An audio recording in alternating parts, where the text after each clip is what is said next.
Hello, আসসালামু আলাইকুম everyone. আজকে আমরা দেখব কিভাবে আমরা এই ধরনের একটা স্লাইড তৈরি করতে পারি পাওয়ারপয়েন্ট প্রেজেন্টেশনে, যেখানে একটা 3D ইমোজি থাকবে। তো সেই জন্য আমাদেরকে প্রথমে আমি পাওয়ারপয়েন্ট প্রেজেন্টেশনটা ওপেন করে নিয়েছি সফটওয়্যারটা, এবং এরপরে আমি কি করব, এই যে হোমে আছি আমি, হোম থেকে নিউ স্লাইডে যাব। তারপর আমি একটা ব্ল্যাঙ্ক স্লাইড নিয়ে নিব। এটা পুরো সাদা একটা স্লাইড আছে, সব কিছু ক্লোজ করে দিলাম। এখন আমি কি করব, এই স্লাইডটার মতো করে একটা স্লাইড তৈরি করব। সেটা আমি কিভাবে করতে পারি, এই জন্য সর্বপ্রথম আমাকে কি করতে হবে, একটা ইনসার্ট থেকে, আমি হোমের পাশে যে ইনসার্ট আছে এখান থেকে সেই পেজে যাব। এখান থেকে আমি ইমোজি নিয়ে নিব একটা, যেহেতু আমি ইমোজি নিয়ে কাজ করব, আমি একটা ইমোজি নিয়ে নিলাম। এরপর আমার কাজ হচ্ছে এই ইমোজিটাকে এডিট করা। এখন আমি ইমোজিটাকে একটা কালার দেব, যেহেতু ইমোজি সাধারণত ইয়েলো কালার হয়, সো আমি ইয়েলো কালার দিয়ে দিলাম এবং একটা ইয়েলো একটা কালার দিয়ে দিলাম, এবং এটার হচ্ছে আউটলাইনটা হচ্ছে আমি রাখলাম, ব্ল্যাক রাখলাম, যেহেতু এটা হচ্ছে চোখ এবং ঠোঁটটা আমাকে বোঝাতে হবে সেই জন্য। এরপরে আমি কি করব, এই শেপটাকে আমি 3D করব। এই জন্য আমাকে করতে হবে, এই যে দেখুন শেপ ফরম্যাট স্টাইল থেকে, এই যে শেপ স্টাইল, এখানে একটা অ্যারো আছে, এই অ্যারোতে আমি ক্লিক করব, এবং এরপর এই অ্যারোতে ক্লিক করার পর দেখুন এখানে কিছু অপশন আছে, যে আপনি যদি এটাকে ট্রান্সপারেন্ট করতে চান বা কোনো এডিটিং করতে চান, আপনি এখান থেকে এটা করতে পারেন। আমি হালকা একটু ট্রান্সপারেন্ট করে দিব, একদম অল্প। এরপরে আমি যে পাশে যেটা আছে ইফেক্ট, আমি ইফেক্টে চলে যাব। এখান থেকে দেখুন এখানে কয়েকটা ভাগ আছে, একটা হচ্ছে শ্যাডো, রিফ্লেক্ট, একটা হচ্ছে গ্লো, একটা হচ্ছে সফট এজ, একটা হচ্ছে 3D ফরম্যাট, একটা হচ্ছে 3D রোটেশন। এখন আমি প্রথমে যেটা করব, আমি হচ্ছে 3D শ্যাডোতে চলে যাব। প্রথমে 3Dতে যাবার আগে আমি শ্যাডোতে গেলাম। এখান থেকে আমি যে কোনো একটা শ্যাডো, এটার জন্য আমার যেটা যেরকম পছন্দ, আমি একটা শ্যাডো অ্যাড করে নিব।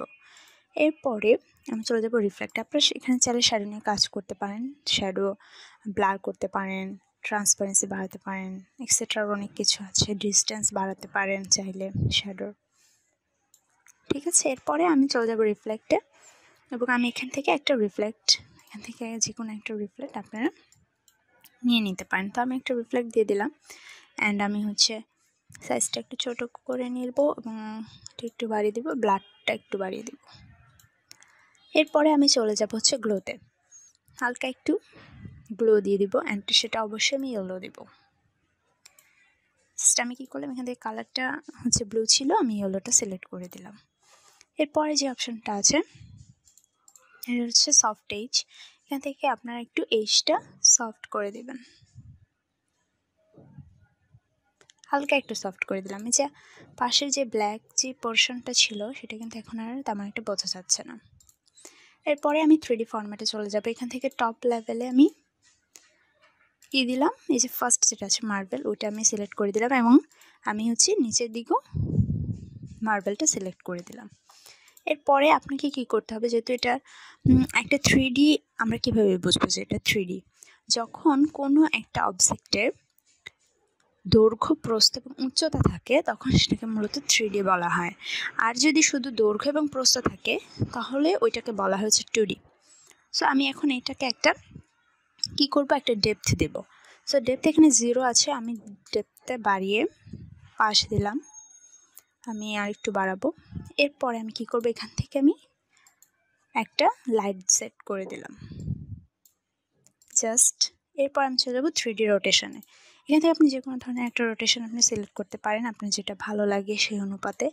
সো আমি একটা মিডিয়াম একটা রোটেশন দিব। ইমোজিতে তো এত রোটেশনের দরকার হয় না, আমি একটা হালকা রোটেশন দিব, যেটা দেখতে মোটামুটি একটু একটু একটু ইফেক্ট ফেলে, সেই রকম একটা রোটেশন দিব।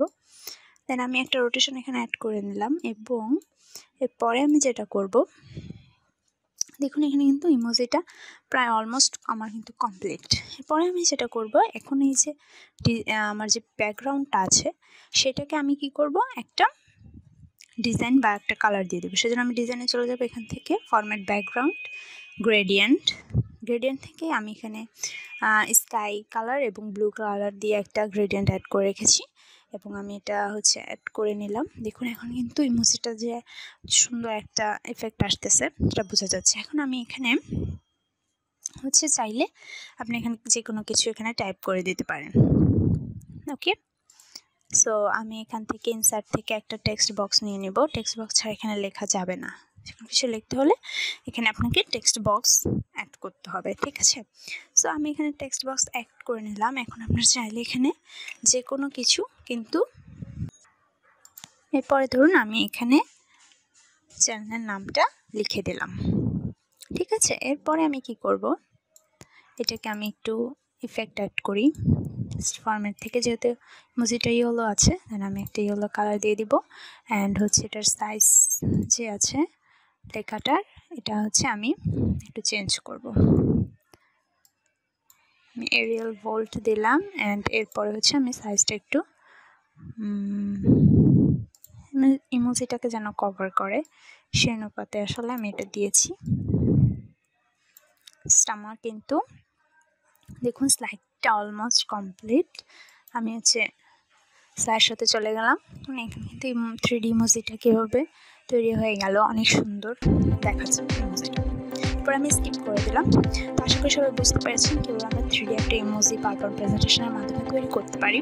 তারপর কারো যদি কোনো সমস্যা থাকে অবশ্যই আমাকে কমেন্ট বক্সে জানাবেন, এবং লাইক, শেয়ার এবং সাবস্ক্রাইব করতে ভুলবেন না। থ্যাংক ইউ অ্যান্ড আল্লাহ হাফেজ।